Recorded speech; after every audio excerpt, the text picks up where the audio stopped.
Thank you so much, everyone. Hello, and welcome to our accounting career panel.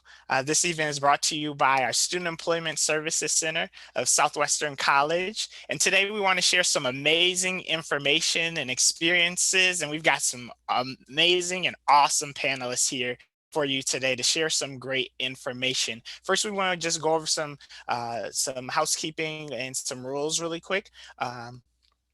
Before we start, we just want to remind everyone that this is being recorded. Um, some of you may feel pretty comfortable using Zoom. Others may be brand new to this space. So I'm going to walk through some of the tools, of course, to help familiarize everyone. We're asking that because it's recording, that everyone keeps themselves muted. On the far left, you'll see the microphone. By default, you're all muted when you enter. For most of our session, we're asking you to stay muted. There may be some background noise that may cause some distraction, so we're going to ask everyone to stay muted today. If for some reason you're having a hard time hearing us, there's that little caret next to the microphone, it looks like a arrow pointing up next to the microphone. You may have the option to dial in if you need to use your phone. Next to the camera, you'll see that there's where you can turn the video on and off. We certainly understand if you don't want to share your video, but that's fine as well. The only other tool in this toolbar we'll be utilizing is the chat. So if you can go to the chat feature anytime you want, and if you have any questions, you can send them. With that being said, we do have a question and answer session a little bit later in the event. So if you have a question or question comes up at any time, feel free to write it down in the chat and you can send it to us. We will be collecting questions and we will share those things at the end. For those of you that are here, we're asking as well to rename yourself with your first and last name so you can obtain credit for attending this. And then last but not least, we know that many of us are working from home or we're in other places. So please excuse any background noise that you do hear. We're going to do our best to make sure that this is nice and easy for everyone here. We want to thank you for joining us. Thank you for being with us today. We hope that you find and you are encouraged by a lot of the great information you're going to hear. And without further ado, I'm actually going to turn it over to one of our amazing Southwestern College staff members. Some of our students today may be interested in the accounting program, and maybe you're not in the accounting program, or you're not an accounting student, but you're interested in our program. So I want to introduce our Southwestern College outreach technician to share more about our program and some great information. I'm just going to turn it over to Ms. Yesenia. Thank you so much for joining us, Yesenia, and she's going to share. She's with SWC Outreach. Yesenia Martinez. Thank you, thank you, thank you. Thank you, Victor. Yes, so my name is Yesenia. I'm with the Outreach Office at Southwestern College. So really, I just wanted to quickly review with you guys the degrees and certificate programs that are available at Southwestern College. So of course, we have our associate's degree in accounting that you can pursue. So we have the Associates of Arts, which is mainly a transfer preparation degree. So if you're applying to transfer to university, we also have our Associates in Science degree in accounting. That's more with our career education programs. You're getting hands-on experience to develop the skills that you need to be in an accounting career. We also have a certificate in achievement, more particular for bookkeeping technician and bookkeeping payroll specialist, as well as a certificate proficiency in micro technician bookkeeper and payroll clerk. So these certificates you can earn in as little as a year. You're getting, again, hands-on experience for these specific careers so you can go out into the workforce and get a job essentially. Also through our continuing education office, we do have a non-credit course. It's a tax preparation and income tax certificate. So it is a 60-hour program broken up into two segments. where you're learning how to do taxes and essentially, doing taxes for yourself or for other people. And those are essentially free courses. And sometimes they do have a fee, but it's just a fee for the course. You earn that within a couple of weeks and you're good to go and you're ready to start using that. So if you are not currently an accounting major, you're going to want to make sure, and you decide that you do want to be in accounting, you can always change your major through your MySWC account. If you are currently an accounting major, it's important to, once you finish the program, to submit the petition to evaluations to get your degree or certificate. That way you receive that and are able to use it.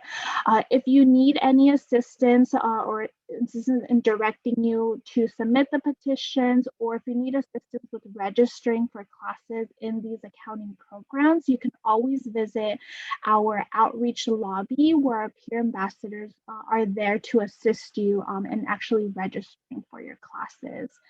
If you're not currently a student, we also have application support sessions. So if you're interested in an accounting degree, we can assist you with getting started for your first semester, either summer or fall of 2021. And you can also email us as well with any questions that you guys might have. If you guys want more information, more in particular about the accounting programs and how to go about everything, definitely send us an email or visit our outreach lobby, and we're more than happy to assist everyone. Thank you. Thank you so much, Yesenia Olvera, for that awesome information. Now we've come to the moment that many of you have been waiting for, our accounting career panel. And I want to introduce our panel host for today. She has an amazing heart for our students as a lead faculty in Southwestern's accounting department and as a lead professor who oversees the VITA program as well. So without further ado, I'm going to turn it over to our accounting professor, Maria Martinez Sanabria. So first, I want to thank everyone for participating in this event today, for the students who are here to learn more. And let me introduce our panelists. First, I have Sam Mascareno. He's partner and West Region market leader for RSM, one of the largest accounting firms in the world. And I want to give him a special welcome because he is a former graduate from Southwestern College, and he's now a partner at an accounting firm. So please give him a hand. You know, you're going to be back one day and doing the same thing for future generations of students. So please remember that. So welcome, Sam. Julia Nam, Indirect Tax Director from Viasat. In a moment, they will each tell you a little more about what they do within their companies. And Jaime Torres, Financial Advisor from Merrill Lynch, which is a Bank of America company. And Brittany Rhodes, Branch Manager for Robert Half International, which is also a very large worldwide firm hiring finance and accounting staff. So I'm going to get started with our first question, and this will go to all panelists. And I will first start with Sam. Please provide a brief introduction of who you are and what you do. And let me just mention one more thing. Students, if you are here for extra credit, please remember, or for assignments in class, to name yourself. So we have a record that you attended, and please take notes if you need to. So the first question for our panel, Sam first, is provide a brief introduction of who you are and what you do. Awesome. Thank you, Professor, and hello, everyone. Really excited to spend some time with you today. As was mentioned in the intro, I'm a partner with RSM. RSM is the largest firm focused on the middle market, and we define that as companies with revenues between 50 million to $1 billion, roughly. And my role with the company is I'm the managing partner for the West region. So I have responsibility for the 11 westernmost states of the country and all the offices we have there. As a firm, we have offices in 95 cities and 120 countries. So a large firm, and my role is to oversee the West and also involved with our client experience aspect of everything we do as a firm. But the most exciting part for me is I started at Southwestern. So I went to Hilltop High School in Chula Vista and went to Southwestern because I didn't know how to apply to things back then, and eventually transferred to State and loved the business program. And then I got a master's in accounting and tax. And so I spent most of my career doing corporate tax for large multinational companies. And the last 4 years been solely in leadership and management for the organization. So again, pleasure to be with you this afternoon. Thank you. Julia. Hi, everyone. So glad to be here, and thank you for this opportunity to talk to you guys. My name is Julia. I work for Viasat. I have been with the company for about 4 years. My current role is Director of Indirect Tax, which an easy way to remember or know what it is that it's basically everything that is non-income tax. And it has a lot of exciting aspects. I'm a tax geek, love what I do, but my passion is career development. And so I also have my own business and I do career coaching, and I just love helping people achieve their dreams and, you know, help them get to their goals and then set even more ambitious goals and get there. So really excited to be here. I'm ready and happy to answer any questions you guys have, but it's amazing to have everybody here. Jaime, you're next. Hello, everyone. Thanks for having me. Hopefully you can take a few of what I say and the other panelists say and use it and engage into your career, whatever you decide. I work for Bank of America Merrill Lynch. I'm an investment advisor. And basically what that means is I help a lot of the clients that I have plan and prepare for retirement. Also business owners, professionals, doctors, surgeons, you name it. People, especially here in San Diego, as you know, there's a large market here. There's a lot of publicly traded companies. So a lot of the employees of these large publicly traded companies, you know, also receive compensation in the form of stock. So I help plan and prepare for that and diversifying their investment portfolios to, you know, help them, like Julia said, prepare for the future, reach whatever goals and aspirations they have, and help them get there along the way. And, you know, a lot of that revolves of helping their family or giving to charities, and also do it in a tax efficient tax efficient way as much as possible. But yeah, I'm happy to be here and answer any questions that you may have. And yeah. Thank you. Brittany. Yes, hi everyone. Also happy to be here.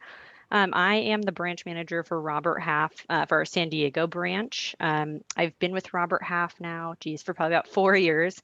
We are the world's largest specialized staffing firm. So we have about, I think at this point, like 400 offices globally.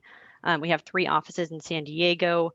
In a nutshell, what I do is I help place candidates who are, you know, readily available for work, placing them in temporary to hire opportunities. I specialize specifically in accounting and finance, but I think it's also important to note that within Robert Half, we also have other lines of business. So if you're interested in opportunities, you know, perhaps it changes along the way, and looking for something like an administrative, customer service support, marketing, technology, we help individuals find work in those industries or those functional roles as well. But essentially, yeah, I'm here to help, you know, anyone find positions in the San Diego market, whether it be in office or remote. So again, happy to be here. Thank you. I will have the next question and ask Sam first. With your interest in accounting and finance, how did you decide on your career path? How did you get to where you are today? Good question. You know, it's funny. I don't think anybody as a kid dreams of being a CPA. It's not something that's exciting when you're a kid. So I think most of the folks that I know in our world sort of stumbled onto this. Interestingly enough, while I was at Hilltop High School, they actually had an accounting class as an elective in my senior year.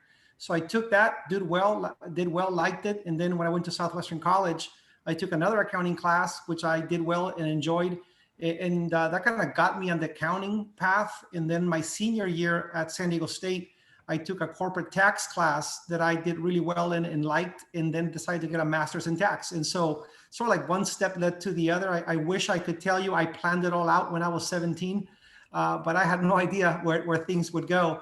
It's just kind of being aware of what works for you, what you enjoy. And I always sort of thought of myself as going to, matter of fact, my first semester at Southwestern College, they had a class that it was kind of like, what do you want to be when you grow up? And one of the questions they asked you was, how do you see yourself going to work dressed? Like, do you see yourself in jeans? You see yourself in shorts? You see yourself with a suit? I'm like, I want to go in a suit and a briefcase back in the day. And so all these little steps sort of got me to the career. And then obviously 27 years now in public accounting. And so it's just doing what you enjoy and finding, I've had different roles along the way. So I've never done the same thing for more than a few years. It's just being open to what you're good at, what you enjoy, and the opportunities that present themselves. And that's been I wish I could tell you it's a very straightforward journey, but it rarely is. So blessed to be where I'm at, but it all started by just kind of listening to what you enjoy doing. Thank you, Sam. And just to, he just reminded me of my story when I went to my community college. So I'll take like 30 seconds to tell you. I went in and they asked me, what do you want to go and study? And I said, I want to work in a high-rise office with a nice view. I had no idea I was going to end up in business. I had no clue what I wanted to do. And so the counselor sent me to the business department, and I ended up studying finance, getting my MBA, and I had no clue, but that's how my story happened. So thank you, Sam, for reminding me. So Julia, how did you get started?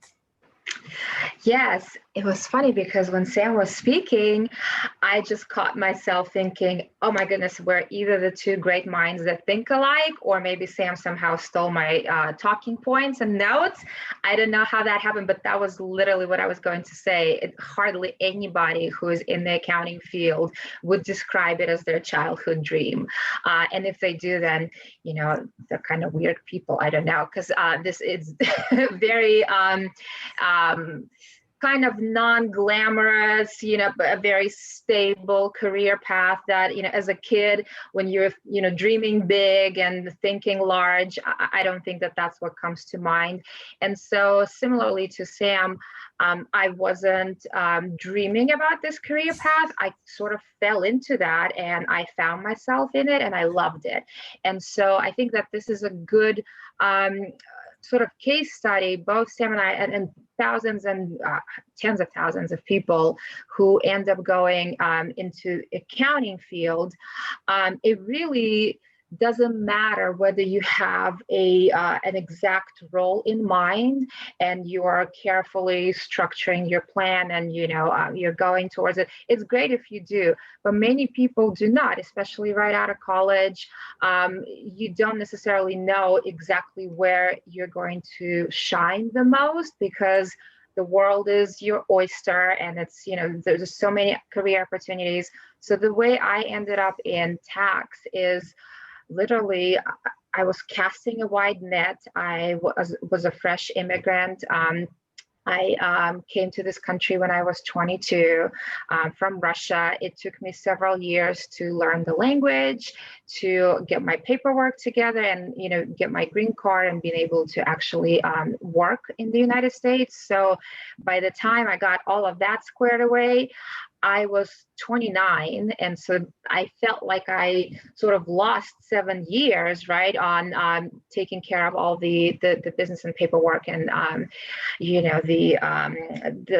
guess, setting up the foundation to even be able to enter the career field. And so because of that, I just really felt ready and hungry and I wanted to make it. I did not know what it would look like. So I was applying left and right. And so the first interview that I ended up getting after not hearing, from probably hundreds of different companies because some of my applications were pretty random and I definitely was not the most qualified candidate.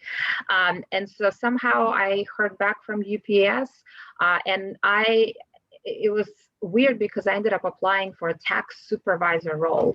That tells you that how little knowledge I had and how maybe desperate I was, or how little of the plan and strategy I had. And so somehow I got selected for the interview. I went in, I knew nothing about tax at that time, and that's exactly what I told the interviewer. But I was ready to jump in full speed ahead, and I was really ready to get any knowledge and experience and make a difference. And I think that enthusiasm and that commitment and the healthy hunger that I exuded, that's what ended up convincing the recruiters and the hiring management team. And so that was my first job in the US as a tax supervisor, and I ended up learning everything on the job. And so I'm here to tell you guys, you don't have to have the plan or even the knowledge of where exactly you're going to end up. Just go for it. And, just the drive and the desire to make it and to be successful, that is what's going to take you places. Thank you, Julia. Jaime. I guess I'm going to sound like a broken record for everyone, but again, I had no plans when I graduated college to become a financial advisor. In fact, as I was telling the panelists earlier before the meeting started, is I got my degree in biology. So it's a far cry away from what I intended to do with my degree and what I'm doing now. So after I graduated, I was applying to dental school. I interviewed at a couple of universities while I was waiting to hear back. After my interviews, I had to work, I had to make ends meet. So my family, they own a couple of restaurants up in the Central Valley, which is about 5 hours away from here. Started doing that and really got into the spirit of entrepreneurship. And while I was doing that and raising a family, I have 3 kids, I started investing with my money because I've always, my parents were always prudent savers, and they'd tell me, hey, invest your money into this instead of have your money work for you. So I hired a financial advisor. Lo and behold, at that time, I didn't have a lot of investable capital. A few years go by and I look at my IRA account and I see that it really hasn't done much because it's sitting all in cash. And so I immediately called him. I opened up a self-investment account that I was going to self-direct. And a couple of years passed by. By then I moved to San Diego and I said, hey, I can really do this. I really started doing the research on my own to put together an investment portfolio and the way I want to invest it rather than having it sit in cash. And eventually I figured, hey, why not apply? I had no experience as investment advisor, just everything that I was self-managing. And I think it speaks volumes as to what Julia said and Sam says. I think the reoccurring theme is that you just have to apply yourself and be confident. And not only that, you have to have good communication skills. And, through all my life experiences, that's what I was able to harness, is how to speak to people in a professional manner, how to present yourself in a professional manner, how to be a problem solver. Because like I said, I got my degree in biology, and that's basically what I did during my interview with several firms here in San Diego, Morgan Stanley, UBS, Merrill Lynch, you name them, right? And I got job offers from all of them. So I was very fortunate, but I think it's because I was able to market myself as a hard worker, somebody that was going to put my best foot forward every single day. I stepped into the office and really put a lot of time, energy, and effort to continue learning. If there's one thing that you should take away from this is, again, nobody has a plan, but it's very important that you always understand that you're always willing to learn. Even to this day, I've been at Merrill Lynch for now almost 3.5 years. I'm still learning, and you'll never stop learning. So as long as you have a good attitude and a good work ethic, you can pretty much do what you want to do. Maybe not build a Mars rover that lands like something historic today right away, but hey, if it takes 10 years of you studying hard, it's possible. It's just what you put your mind to and what limits you set to yourself.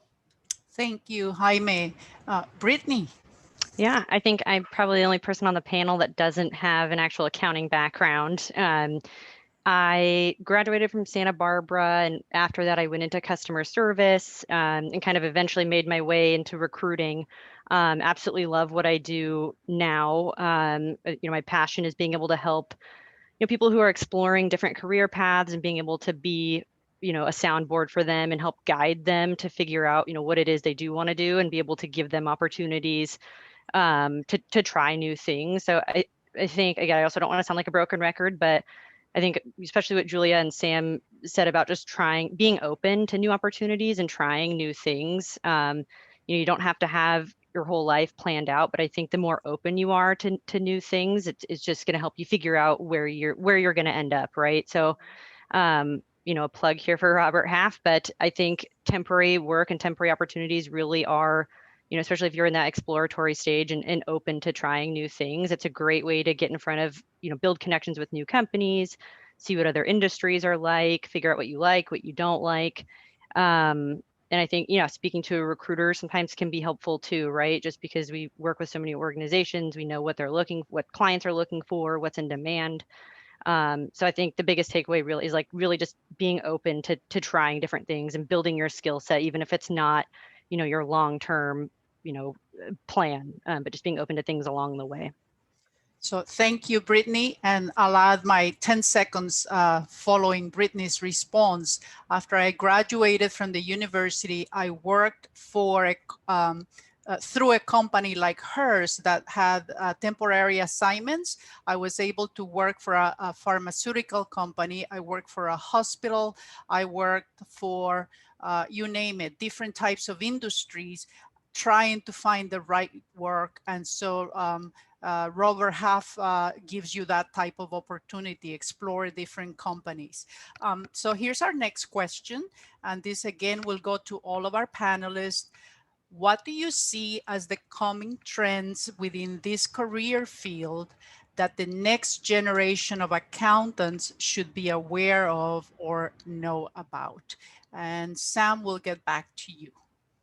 Sure, thank you. I think our world of accounting and finance is at a very interesting inflection point with everything that's going on around us. I would tell you, as we look to the future, the importance of data, the importance of technology, the importance of understanding that a lot of the, I would call remedial tasks that a lot of us used to do back in the day will be replaced by, automatic process automation and robotics and AI.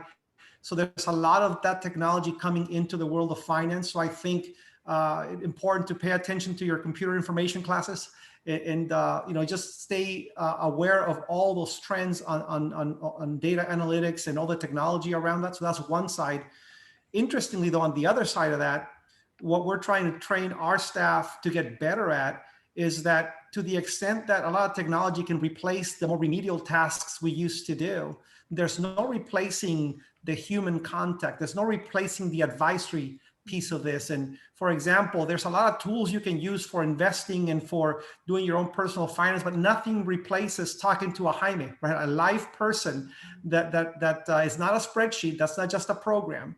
And so we're spending a lot of time training our staff to become what we call first choice advisors, to be caring, to be curious, to be collaborative, those sorts of things. Because look, as great as technology is, none of us hug our laptops. If you do, that's weird. We need people, right? And so helping, and I would tell you, accountants, we tend to be more left brain than right brain. We tend to be more analytical, more logical, less personal.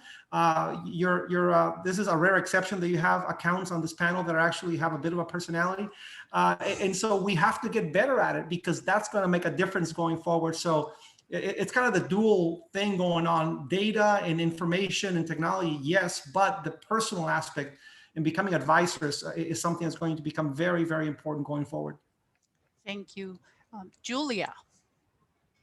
I really want to know who was in charge of the order of the panelists speaking, because it's impossible to follow Sam. He covers everything that I wanted to talk about. So I'll talk to you guys about it later. But okay, I will try. First of all, I agree with everything that Sam just said. Artificial intelligence, process automation is your next big competitor, and not even the next big, it's here now. And so for all of us in the accounting, tax, finance field, we have to constantly think about what is it that is this X factor that cannot be replaced, cannot be written into some computer algorithm and some kind of a software that would be able to essentially steal my job. And so we would need to be very, very critical and analyzing everything that we do and literally ask ourselves, can this be replaced by artificial intelligence? Is, this chunk of the work that I do, it seems like it's filling my day right now, and it seems like maybe it's job security for the moment, but theoretically, is this something that can be done by a computer, by a robot?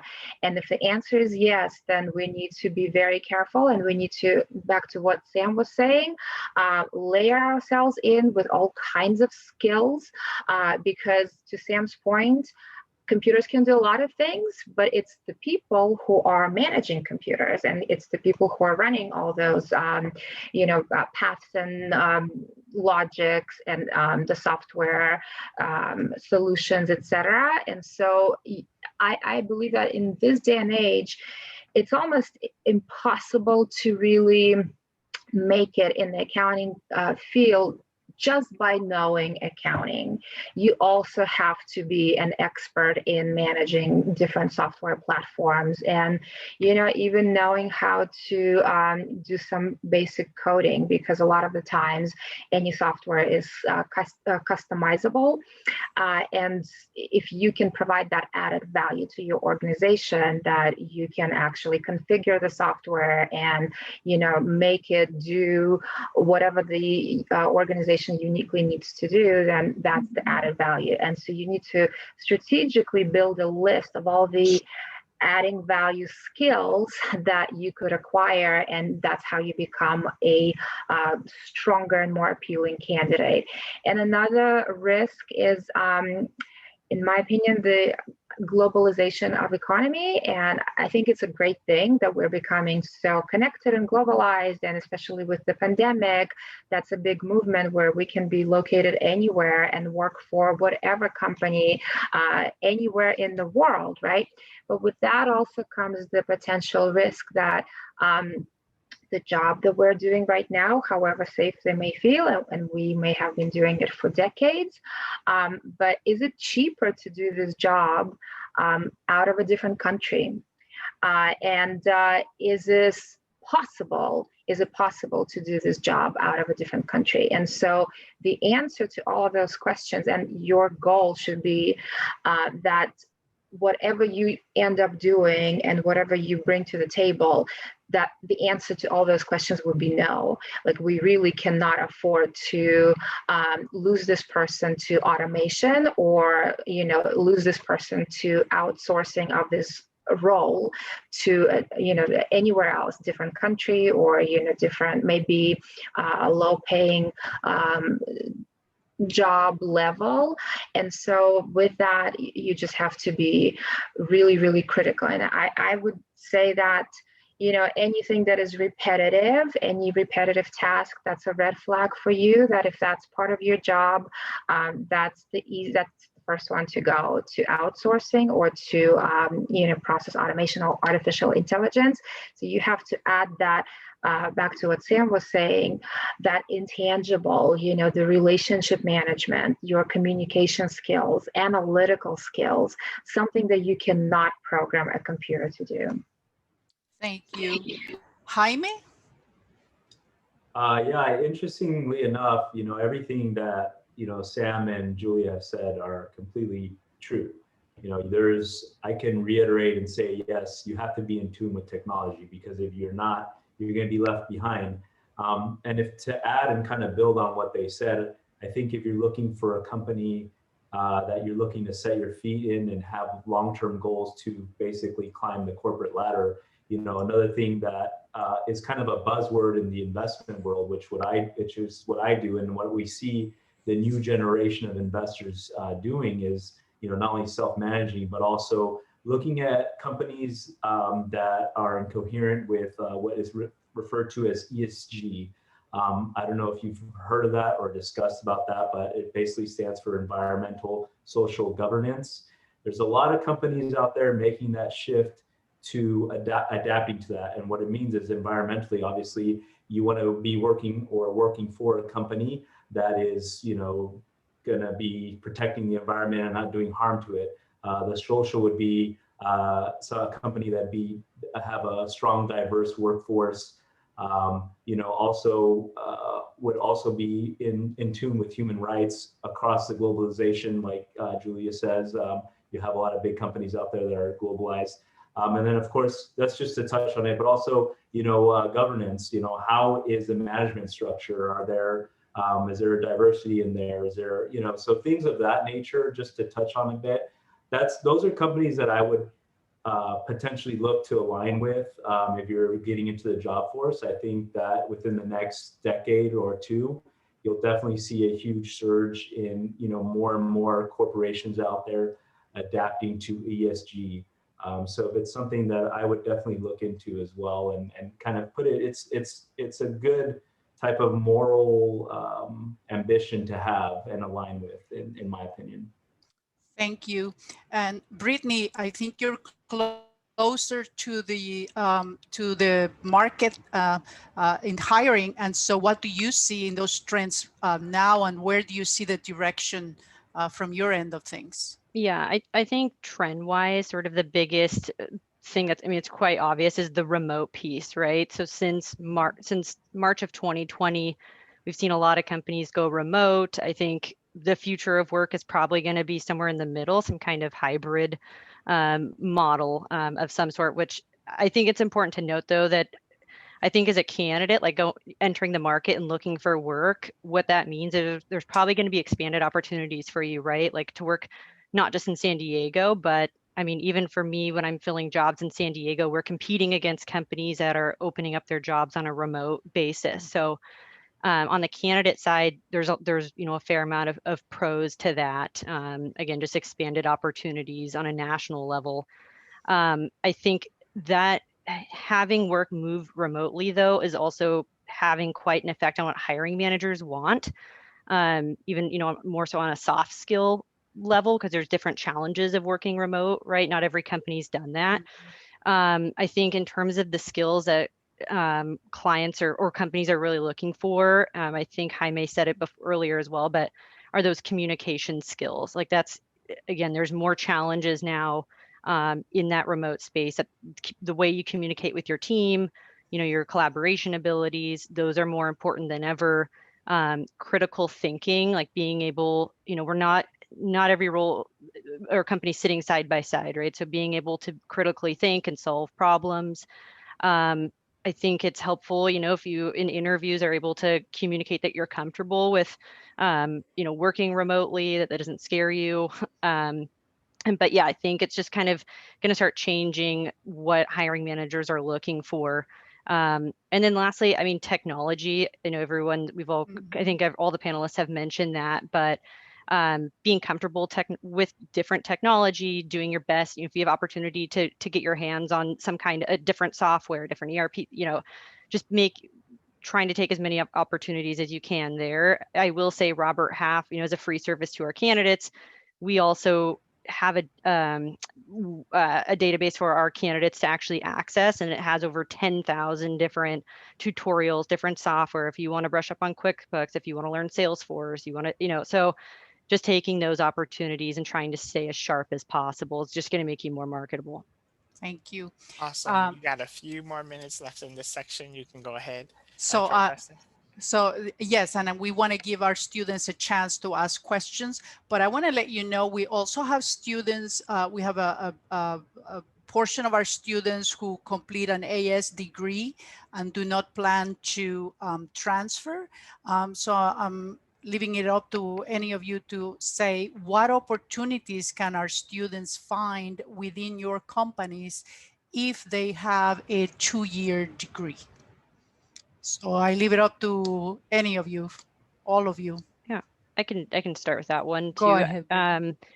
So for the temporary, at least for the temporary to hire accounting opportunities that I fill, I would do anything from extremely entry level, where and then up to more senior positions. But I would say if you're really interested in getting, your foot in the door with an organization and getting some entry level accounting experience, for example, that is a big selling point to our clients. Maybe you have a customer service and admin background, but you do have that certificate. Clients are definitely open to that. If that's the case, I can't stress, I would encourage you as much as you can to get any opportunity, whether that you can, to kind of build on that. But that goes a long way in my book, in how quickly we can place candidates. Thank you. Anyone else hires students with 2-year degrees? Julia, how's your company? Yes, Viasat is a pretty big company, and so it really largely depends on a hiring manager and a particular department. So I would say, from what I have seen, an accounting department is different from tax. Tax is kind of closer to legal field rather than it is to accounting field. But from what I've seen on the accounting side, the strong preference, of course, goes towards more credential, more experience, and like higher, I guess, level career path. The hiring managers seem to really like people who have done their time and paid their dues at the public accounting company, Big Fours especially, but I know it's very competitive to get there. A friend of mine who has been in accounting all her life and career and actually has built a really great career for herself, I remember she always said that the fastest and easiest way into corporate accounting department would be through accounts payable.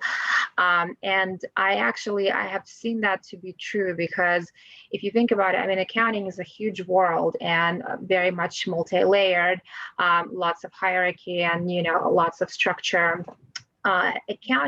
Accounts payable is almost like an entry-level pathway into the broader accounting world, because at the core of it, although of course there are complexities and there are software platforms to learn, etc. So not to minimize the importance of accounts payable, but at the core of it is paying the bills. Right. So it is probably the most straightforward concept to comprehend. And so if you are able to enter the accounts payable department at any corporation, from there, then it's all up to you, because you got in the door and now you have the opportunity to showcase your skill set, your attitude, your drive, motivation, your results, and it's what you make of it. So that would probably be not necessarily a shortcut, but it's one of the creative ways. Like if you do not have the time to invest into, trying to get to a Big Four or trying to, finalize all the degrees acquisition, that you can try to apply to accounts payable roles. Thank you. Jaime, do you hire people with 2-year degrees, 4-year degrees, or how does your company do it? Well, yeah, absolutely. Bank of America is such a huge corporation. There's positions available from entry level. And again, it just goes back to, showcasing yourself, showcasing how committed you are to learning and building and creating a career. And your hard work, will bear fruit. One of my closest friends at Merrill Lynch, started at Bank of America as a teller and worked his way up because they saw the commitment and the drive that he had. So to me, especially, I know there's a big, and like, again, going back to what I was saying, a lot of companies are looking to diversify their work crew. So there's a lot of opportunity out there if you're willing to, challenge yourself, and don't. What I'm trying to say is use the power of people. You definitely want to build a network of professionals that, just in case, something doesn't work out in your way. There's while you're at a company, you definitely want to be able to network with other individuals who you can bounce off ideas and also grow professionally and learn from. So that would be my suggestion is, don't think that just because you don't have a 4-year degree, you can't accomplish something. Thank you, Jaime. Before I ask any other questions, I like students to be able to ask questions. Does anyone have a question that you can direct to a panelist? There is one question in the chat from Kathleen. She's asking about companies who have education sponsor programs. So I imagine like a tuition reimbursement or tuition assistance programs to help college or help students get higher degrees. I'll start with that.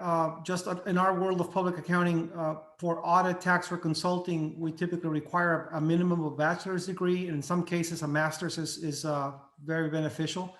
That said, we do help employees that want to go from a bachelor's into a master's program. There is a program and basically a stipend to cover those costs to get a master's, especially if the technical area that you're in benefits from a master's degree. It's the same for our company too. And I would say for most of the companies nowadays, because that's part of the way that they compete with each other for talent, right? Most of the companies now offer some sort of the tuition reimbursement and an incentive to continue education. But to Sam's point, of course, it is nice to already have something just to get in the door of those companies, and then they will help you continue and get to the next level in your education. Thank you. Are there any other student questions? Yes. Yes. Go ahead. Who was that? Jonathan, was that you? Yeah. Yes. Go ahead, ask your question. So if there was one piece of advice or something that you would tell to a younger version of yourself, what would it be? And it has to be like, it doesn't have to be investing or anything like that. Just like any like significant anything. Yeah. I would have told myself to buy a lot of Amazon stock. but in all seriousness, it's just, I would oftentimes feel that I knew everything. I was a know-it-all, and I think that's just part of growing up. I wasn't as open to, and I was afraid to take risks. I would say calculated risks. Don't be afraid to take a calculated risk. You have to be able to analyze, both ends of the equation before you make a career change or you decide to buy, even if it's deciding to buy, splurge on something. I think there's always a way to set a path forward as far as financially and career-wise is to plan it out. And that's basically what I always tell my clients is that, a lot of people spend more time planning for their vacation than they do their retirement. So with that basic principle of planning is really look at everything, open your environment and world and analyze and plan out. I know career-wise, it's really hard. Like you said, we've jumped around from different positions to different positions, but use those experiences and use them in the next adventure or career that you choose. And don't be afraid to make that leap. Thank you. Anybody else's advice? Sure. First of all, great question, Jonathan. Really thought-provoking, caught me not off guard, but definitely let me think for a second and reflect. I would say that if I were to look back 20 years ago and give myself an advice that would potentially change my trajectory or maximize the experience and success, I would probably tell myself to take a sales course and or several and just get some sales training. And that may sound unconventional, especially this is an accounting career panel, but I would say especially for the accountants in us, right? My firm belief is that people tend to choose their career paths based on their personalities and based on their personality traits, their set of strengths and weaknesses, and what they're the most comfortable with. So a lot of the times, I will refer back to what Sam was saying in the beginning. Most accountants, it is true, they are not known for our personalities. Okay, we're not known to be the most outgoing people, I guess. And that is why a lot of people choose the accounting career, because they really don't want to be dealing with people and, you know, the different weird personalities, etc. They just want to be left alone, and they want to be doing their worksheets and spreadsheets and calculations, and that's what gives them peace. And that's great. You can become really good at it and you can build a career out of it. But if you truly want to maximize your career progression and make the most out of your career opportunities, I believe that it is imperative to also channel the inner salesperson in you. And the sales training, especially a good one, can give you more confidence. It can help you become more people-oriented. Everything in life and career, no matter what field you're in, is all relationship-based, because you're going to be surrounded by people. You will always have to deal with people of different personalities, sometimes of difficult personalities, and you will always have to sell something.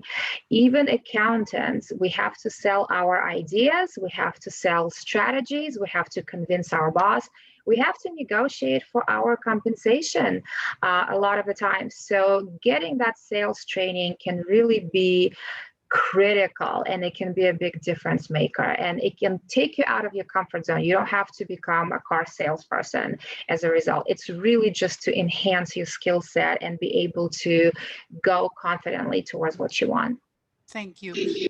Brittany, I think we're coming to the end of this section, but I want to ask you a question, and then I will end with Sam, who is our former alum that we're so proud of. But I do have a Brittany, quick question too, if we have time.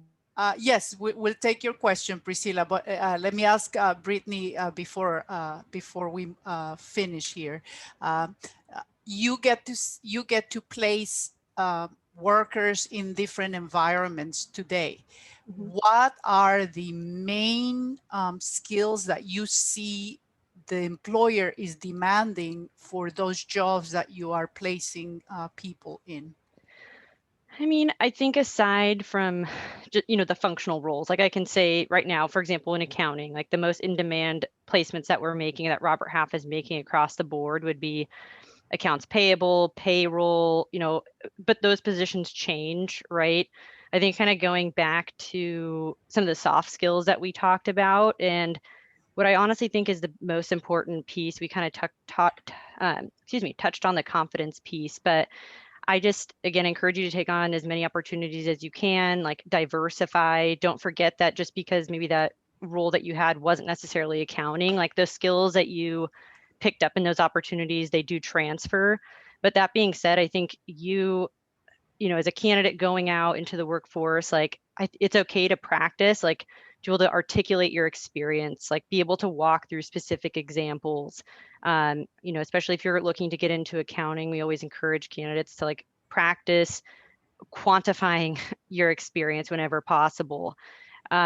Discuss how you've, you know, been able to positively impact an organization or a department. But I think just finding that confidence in the experience that you do have and finding what's transferable, but really, you know, and again, in this case, like it may make sense to talk to a recruiter if you're new to the workforce or it's been a while, but figuring out how to articulate, you know, what your background is and what it is that you want. And then lastly, I would continue to stress just trying to get as much experience as possible when it comes to different software and technology. Super important. I think Julia said before, and probably something I should have mentioned as well, but I think, you know, if you're on that entry level side, like an accounting clerk position, accounts payable, like those are the roles that we are placing, you know, candidates just coming out of their, you know, if it's their 2-year program or their 4-year. And so taking those opportunities to get industry experience and be able to learn new technology. Thank you. Priscilla, you had a question? Yes, can everyone hear me okay? I'm using headphones. Yes, we can hear you. Okay. So my question is this. I've had in the past trouble trying to figure out what degree I want to focus on. I do enjoy accounting very much, but then, and which I chose it at some point, but then eventually moved it to business. How much do you, and of course we obviously, as you guys talked, there's that part where you might not have a degree in any of the two fields that are related, but how much do you look at like a business degree versus like someone who has an accounting degree, whether it's a bachelor's or master's? I don't know who can, well, I mean, all of you can probably answer to that, but thoughts on that? I can go ahead, Sam. Go first. Go ahead. Yeah, I'm so used to following you, Sam. So okay. I'll follow you now. I'll follow you. Perfect. Finally, the opportunity for Sam to not read my mind. Okay. I personally, and that's the motto that I read somewhere from Southwest Airlines, actually was an article and a case study about their success model. They said that we hire for attitude and we train for skills. And I totally borrowed that idea and mindset. And that's how I personally hire into my department, because I believe that there are certain skills that cannot be trained. And your attitude is one, you know, this desire to learn, ability to take criticism constructively, being ready and hungry for feedback, the desire to grow, all of that, common sense, critical reasoning. I mean, try to train for that. People can take courses and classes and degrees, and this is, in my opinion, is not a trainable skill. So I would take the person who possesses all of those soft skills and intangibles any day over somebody who's carrying multiple degrees, but cannot really break away from that linear thinking and is very much into like checking the box and is not necessarily open for, you know, broader critical reasoning. And so, but at the same time, that is my approach. I don't think it's a typical approach in hiring. So I think that degrees, they do open a lot of doors. And once you get in the door, it's up to you to impress everybody there and to, you know, build your career within the organization. But it is maximizing the opportunities and the selections, because the more doors you can open towards you, then obviously now you're in the driving seat and you can decide. So you can still make it and you can still get there with, you know, without necessarily having all the relevant degrees and all the, you know, sexy credentials, but it would just be more, maybe a little more challenging for you. Maybe you would have to get a little more creative and a little more determined and driven. So that would be my advice. Thank you. And Sam, you were going to follow up on her reply. And also, can you give some advice to the students who are moving on to a 4-year degree in the area of accounting or finance? Anything you can advise? Thank you. Sure, definitely agree with Julia's comments as far as sort of the soft skill side of things and the critical thinking and all that. I think that the benefit of a broader sort of business degree, it's also the curse of it, right? It's broad, which means it gives you options, but it's also broad, which means it's very competitive, right? There's a lot of people that have that skill. And so a part of it goes back to, if you have a specific interest, then becoming more of a subject matter expert in that field, if that's exactly what you want, that's where that more specific degree makes a difference. So for example, in our firm, if you want to be in tax, we expect people to have a tax degree or a master's in tax. If you don't have that, then you don't have the technical background to do that work. And so you might have a role in a different part of the organization. So I would say a broad degree gives you a lot of options, but it's also a much broader competitive landscape that you have to contend with. So I would say if there's something within business that you really enjoy and you're good at, I would try to narrow it. It just gives you better odds and better opportunities. But obviously there's benefit also to a broader degree that just opens more doors. Mm-hmm. And for our transfer students in accounting, any advice, Sam? I would tell you as bluntly as I can, grades matter. it really makes a difference, particularly for the more, I would say that the better opportunities, the larger firms, the better roles, grades matter. And I would tell you that doing your best to get the best grades possible, it really pays off. And so I would just advise you, it's not just about getting a degree. It's about trying to get the best grade you can in that journey, because the better the grades, the better the opportunities. And so I would know in my world, I wish I could tell you that we would have the chance to get to meet every person in detail, but usually the starting point is a stack this thick of resumes, right? So you got to start somewhere. And so it's usually some sort of GPA starting point. And I know for a fact we miss out on a tremendous amount of awesome people, but we can't get to know them on a piece of paper. And so it is a bit of a starting point. And then everything Julia mentioned becomes critical once you're in the door, right? Once you're in a recruiting scenario, your personality, all of that plays in and separates you. But grades really matter. So I would encourage you to do your best. This is a field, business in general, but specifically accounting. It gets tougher as you progress into the different courses. So stay with it, do the best you can, because it really will make a difference. Thank you. Victor, how are we doing with time, and what is next on the agenda? We are out of time, but I am so grateful that everyone was here to join us. Thank you so much to our panelists, to Sam, to Julia, to Jaime, to Brittany. We really appreciate you spending your time. For those that are listening, go ahead and give them some silent claps. We thank you for taking time out of your busy schedule to share these vital gems of information, diamonds of information with our students. We greatly appreciate it. Professor Maria, thank you so much as well for leading the discussion. I'm just gonna basically highlight on some real quick things in some areas that we can move forward in for our students.